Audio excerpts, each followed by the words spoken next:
And we are live. Welcome to another episode of the Cyber Spot. I have the great pleasure to introduce Trish Van de Bovenkamp and Tina Gravel, my co-host for the Cyber Spot. And welcome, Trish. Pleasure to have you today. Thanks, David. Thanks, Tina. Yeah, great to have you. I met Trish many years ago when she was selling as an agent for the company that I was working with, and I just remember being so blown away by her energy and how capable she was. And so I'm excited that you're here today. I'm very interested to hear your story, how you got where you are, how you got started, all of that. This is going to be a real treat for us. We're going to talk about cybersecurity, but we're going to talk about it from the business side of things, from the sales side of things, which I think is not often done. We always talk about products, and I think that this will be a lot more fun for people to see. So I'm excited about it. I Yes, appreciate it. and another thing about Trish is that just from our conversations in the past, you you don't mince words. You tell it like it is, which I think is really refreshing at this industry. It's something that's not Yes. everybody does. So why don't we get started and just provide us a kind of quick walk through your past in terms of how you became a president for the company, and what was kind of your journey in not just in the kind of customer facing, but overall, like working with larger clients and so on, and creating that phenomenal networks of customers. Sure. So, like many people, I got into technology before it was popular, chic, or even recognized as a career. And it was in the late 80s. And most of the things that we talk about now didn't exist. And most of the thoughts we have now didn't exist in the late 80s. And I was hired by a company called IT, who got purchased by a company called Metro Media, which eventually was purchased by LDDS and then became WorldCom and MCI WorldCom. And I worked for that company in a mid-level management role for a decade and left 2 years before they went bankrupt and landed in a new position at what is now Lumen, and at the time it was called Quest. And in my journey at Quest, I discovered the alternate channel in around 2001, 2002. And it took me a lot in the way of planning and courage to leave. But in 2005, on May 17th, I left corporate America to start United Technology. And my thinking there was population and to the end user population if I could be neutral and represent all parties. So fast forward 16 years later, the industry has changed quite a bit, and I've had the pleasure of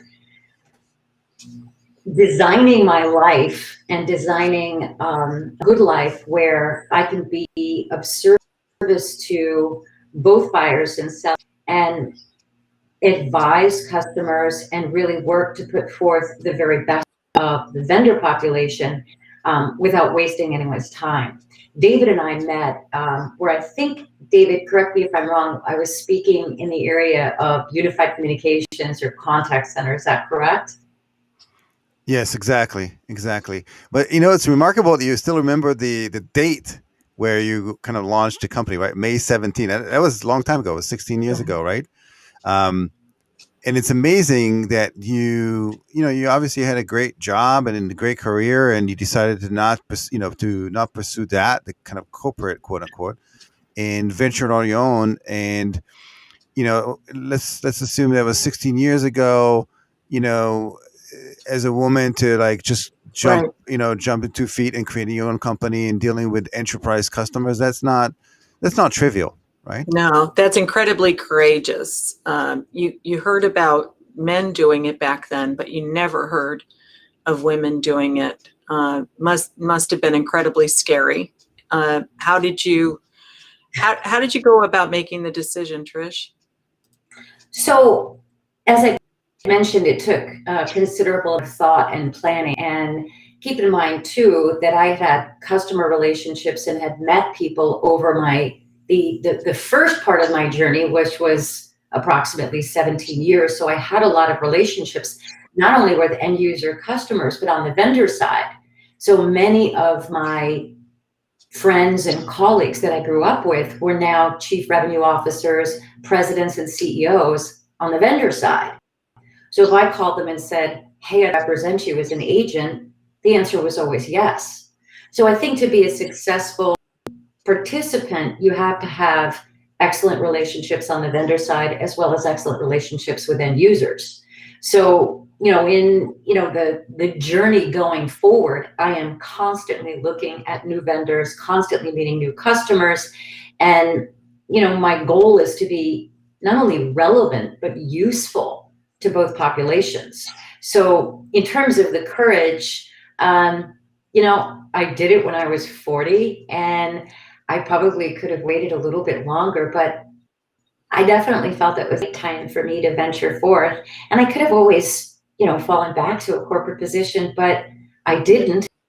Absolutely no regrets. Perhaps the only regret would be that I didn't do it earlier. Yeah. That's awesome. You know what strikes me is the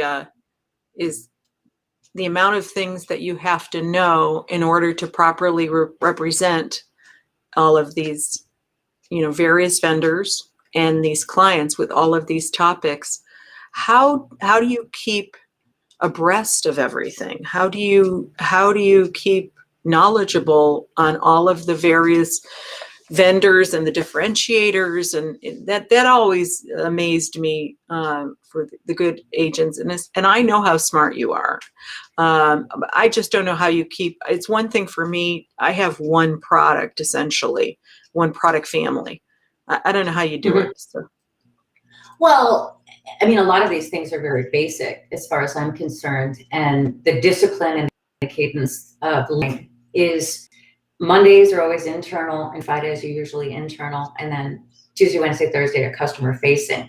So I use an extraordinary amount of time. David, I think you and I have been on demos several times, but I spend a significant portion of my time working with vendors to understand not only where they fit, but where they don't.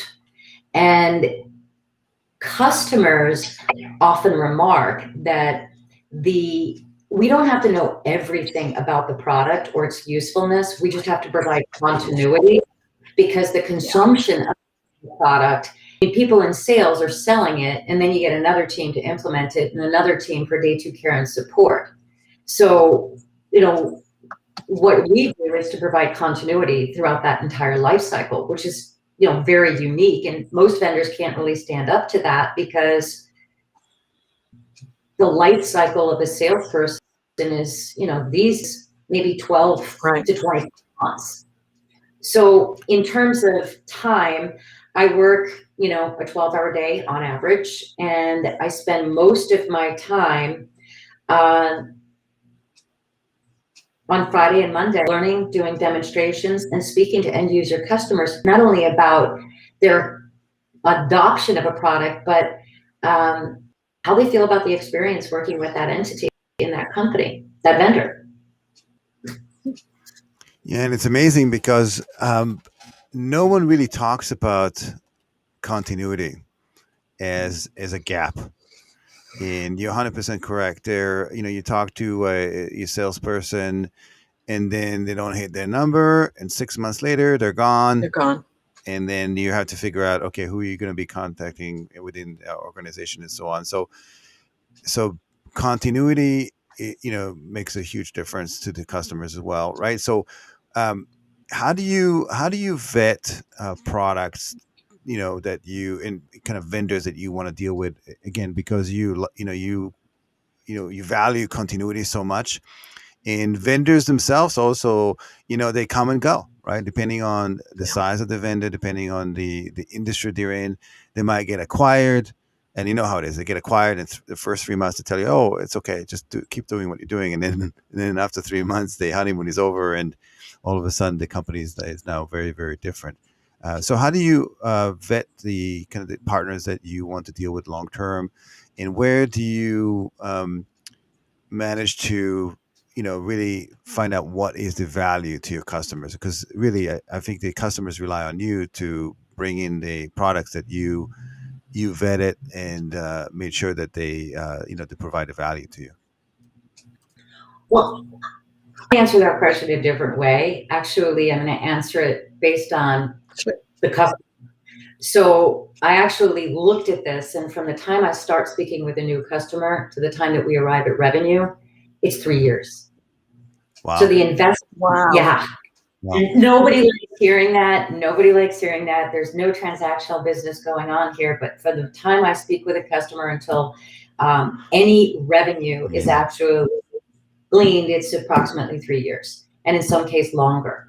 And the investment made on the client side is intense because we want to understand not only the business, but the power and what they can consume of change. Because it's all fine and good to have a wonderful product, but the innovation of that product and the user and the consumer's ability to use it fruitfully may not be there. So I think the investment on the client side is often greater, certainly for me. And on the vendor side, there are three things that we do. I think first and foremost is we talk to customers who have used the service in the past. And then we speak in the community of agents is actually great. And I encourage other agents to contact me if they've never sold a particular vendor to get a candid depiction of what that experience was like. So we speak to end users, we speak to other agents, and obviously we review that vendor's viability for delivering that product, financial history, their reputation, and there are lots of different ways we can do that. To answer your question about is it scary, it's probably harder to sell a new vendor that we have worked with before than it was for me to quit my job, because the reputation that reputation is all we have. So there's a lot of time spent on the customer side, and there's a lot of time spent on the vendor side. Yeah, pretty amazing. I was I can remember being in a sales situation with you and having you kind of debriefing with you after something that happened, and I can remember thinking, wow, you know almost as much as we do about how we differentiate. And I was thinking, yeah, was that when you were at Sixterra and I told you about a Virginia tour?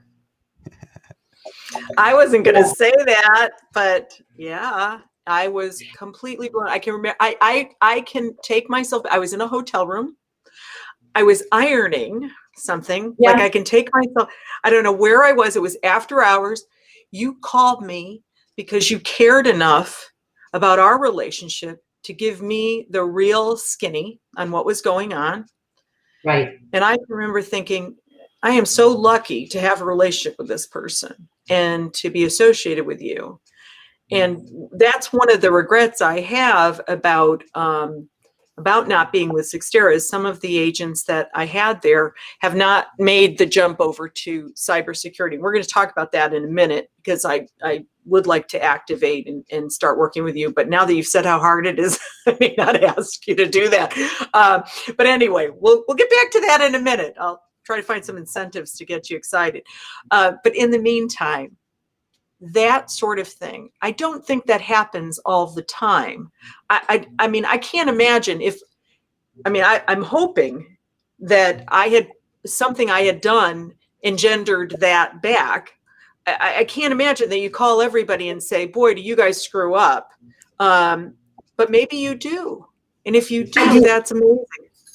I absolutely do. And I can give you another example. And the reason I do is because everyone wants to hear the great feedback. No one wants to hear the bad feedback.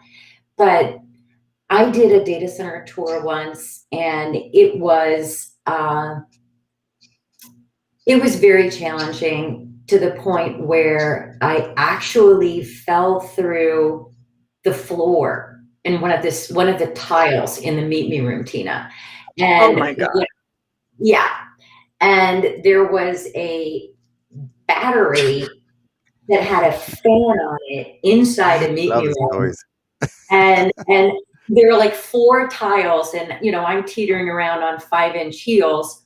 And I called the CEO of the company, and the people that did the tour thought everything was great. And I gave direct feedback. And, there were also some challenges with trash, and front of the house looked great. Back of the My house, God. not great.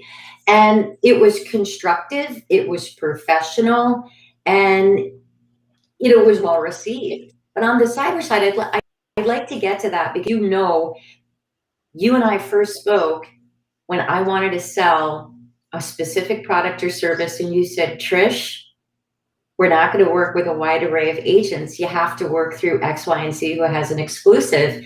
And Right. I did push back on that. But, Yeah. we're here to talk about, what's really going on, and where we see budgets, and where we see Right. interest, and where we see vulnerability and risk. So let's talk about what's going on. Yeah, I'd love to.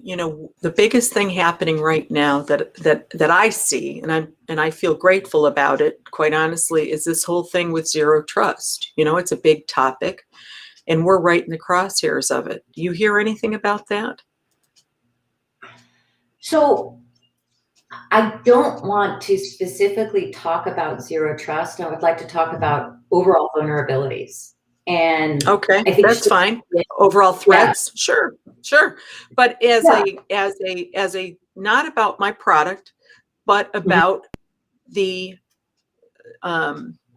let's come at it a different way, because I'm not trying to get to my product. I really am not.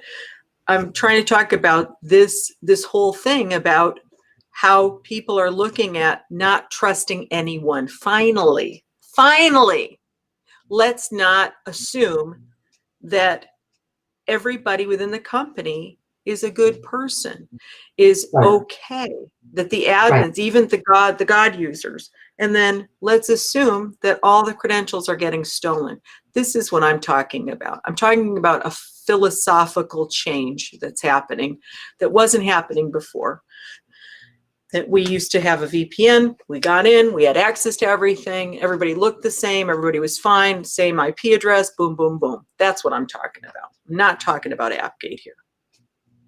I would absolutely say that in 90% of the conversations I have, not talking about selling a product, right? Medium, large size enterprise customers are now talking about and implementing zero trust. So we've got, the world is talking about foreign actors and bad actors.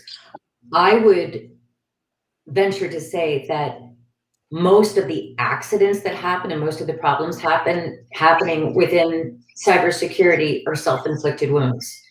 And yes, someone doing something foolish, or perhaps not intending to be malicious. And zero trust inside and outside the organization is a must. We're seeing 2 encryption keys. The vendor has one, and the client has one. So, you can't trust your vendors completely, obviously. You also can't trust your internal employees. And my assumption is the bad actors, whoever they are ready it. Right. No, absolutely. So I think that what you just said makes incredible sense, that there are mistakes that happen. There are things that fall through the cracks. This whole issue of human error. Did I let somebody tailgate me through the door? That it can do some social engineering with the receptionist even, right? These are not things. I read something the other day that said an 8th grader could have broken into the Colonial Pipeline. That was the headline. So when you see things like that, you say, you know what? Why don't we have some basics at every company? Now, my question to you, do you have any smaller companies that you deal with, or are they all huge enterprises? Do you have any, I'd like to get an idea on the idea between SMB, Medlar, and enterprise, if you're seeing a difference in terms of uptake for security solutions and how they're really responding to these threats now. Are they getting it? Are they getting into it? Because it's a very hard thing to deal with if you're a small company. So I'm very curious about that. So I would say that the population that I serve is public and private is $1 billion in revenue and up. So Okay. while I have some smaller customers, the target market is $1 billion in revenue and up. And Yeah.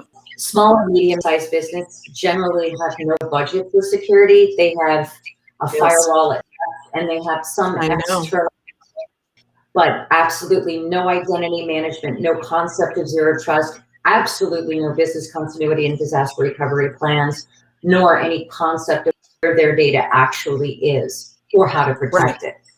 So the small and medium-sized market is also not likely to reap as effectively as a medium or large customer. So the targets are always going to be publicly traded companies and companies where, we hear about it in the news, but small companies are hit every day, and I know. it's extremely difficult for them to recover.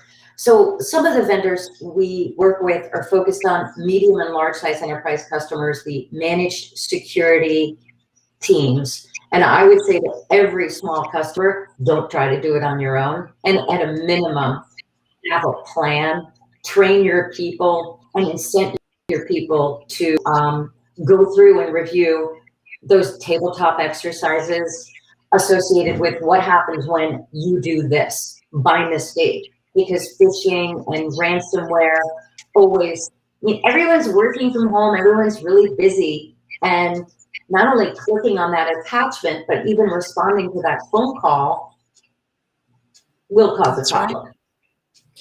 Oh, that's right. I think we heard, didn't we, David?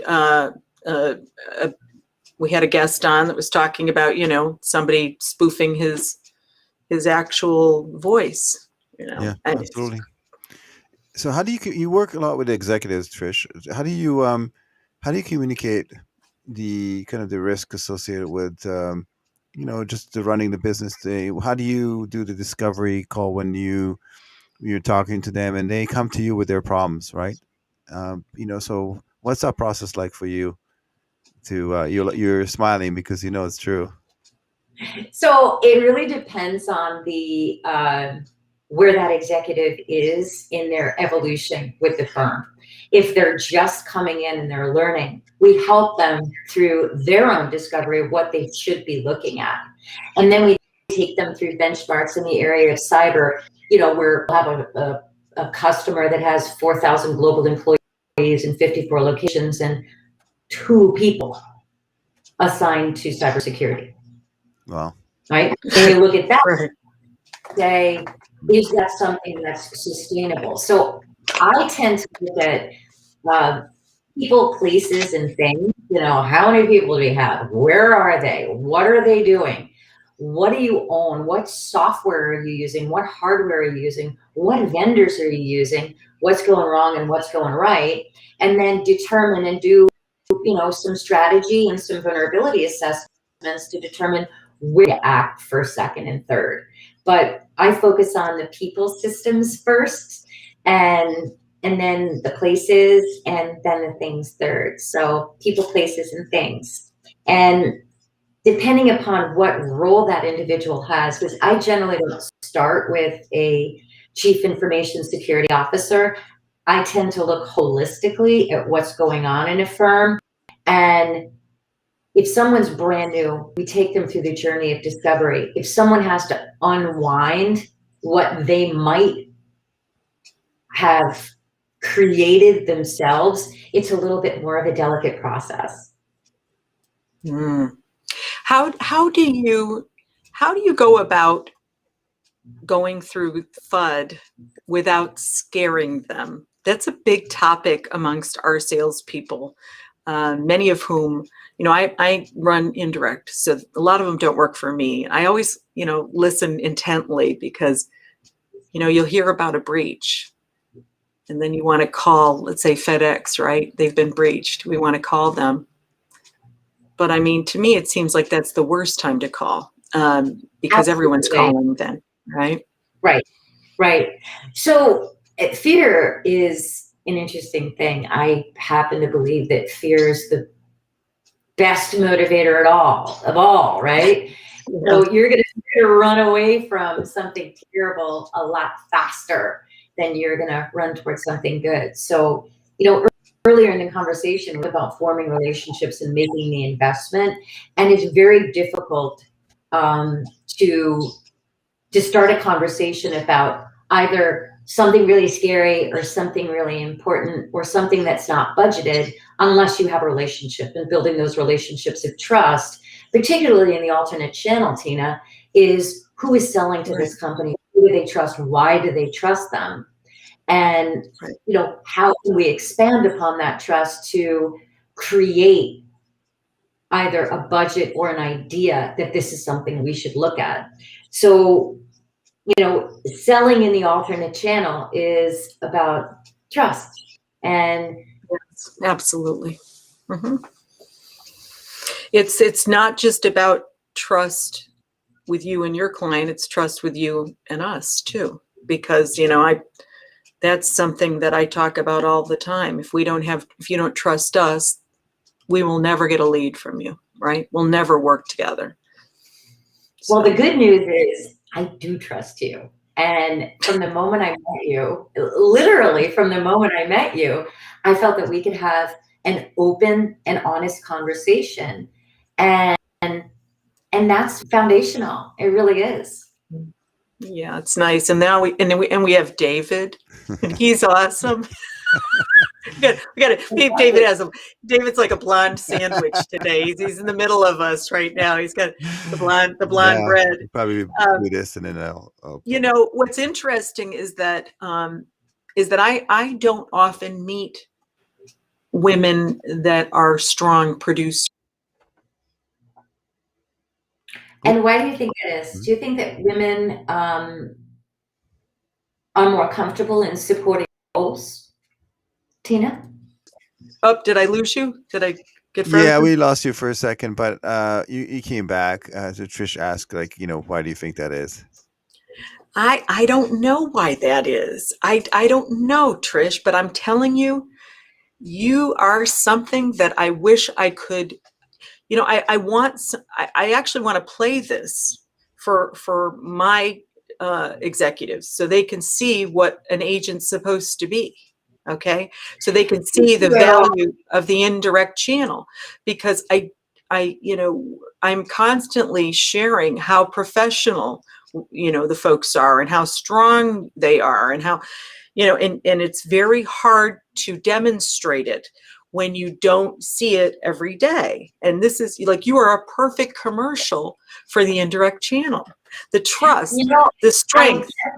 I get that all the time, and I really appreciate it because it is so important to everyone.